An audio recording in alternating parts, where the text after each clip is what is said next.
بسم اللہ الرحمن الرحیم۔ السلام علیکم محترم ناظرین، امید ہے آپ سب خیریت سے ہوں گے۔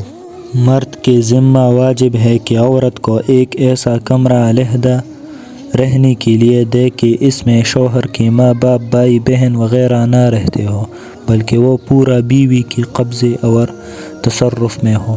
لہٰذا اگر صحن وغیرہ مشترکہ ہو جس کو شوہر کے دوسرے عزیز بھی استعمال کرتے ہو اور بیوی بھی، تو اس کو مطالبہ کا حق نہیں کہ میرا صحن بھی مستقل ہونا چاہیے، اس میں بھی کسی کی شرکت نہ ہو۔ یہ اس وقت ہے جب کہ شوہر اور بیوی دونوں زیادہ مالدار نہ ہوں بلکہ متوسط درجے کے ہو۔ اگر مالدار ہو اور شوہر میں اس قدر استطاعت ہو کہ کوئی مستقل گھر علیحدہ بیوی کو دے سکتا ہے، خواہ خرید کر خواہ کرائے پر، عاریت پر، جس کا صحن وغیرہ بھی علیحدہ ہو، تو عورت کو اس کے مطالبے کا حق حاصل ہے۔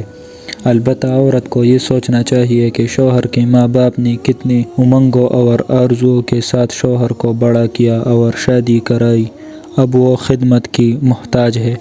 ان کی ایک خواہش ہے کہ ہمارا بچہ ہمارے ساتھ رہے۔ اگر آج بیوی کے مطالبے کی وجہ سے ان کے دل پر آرے چل رہے ہیں اور وہ الگ ہونے کا مطالبہ کرتے ہیں، تو کل یہی ساری حالت اس کے ساتھ بھی پیش آنے والی ہے۔ ہو سکتا ہے کہ کل وہ زیادہ محتاج ہو اور مجبور ہو، اس کے اولاد سے بھی اس طرح ان کی بیویاں مطالبہ کر کے اپنے ماں باپ سے الگ کروائیں گی۔ لہٰذا اپنے اس حق کے مطالبے میں اگرچہ شوہر استطاعت رکھتا ہو، جلد بازی سے کام نہ لے، اور پھر اجتماعات میں جو خیری اور برکتیں ہیں اور ایک دوسرے کا تعاون ہے وہ الگ رہنے میں نہیں۔ ہاں، اگر شرعاً کوئی قباحت ہو، پردہ وغیرہ کا مسئلہ ہو، یا ساتھ رہنے میں فسادات کے بڑھنے اور محبتوں کے ختم ہونے اور زندگیوں کے تلخ ہونے کا خطرہ ہو، تو پھر الگ ہونا اور اپنا حق وصول کرنا زیادہ بہتر ہے۔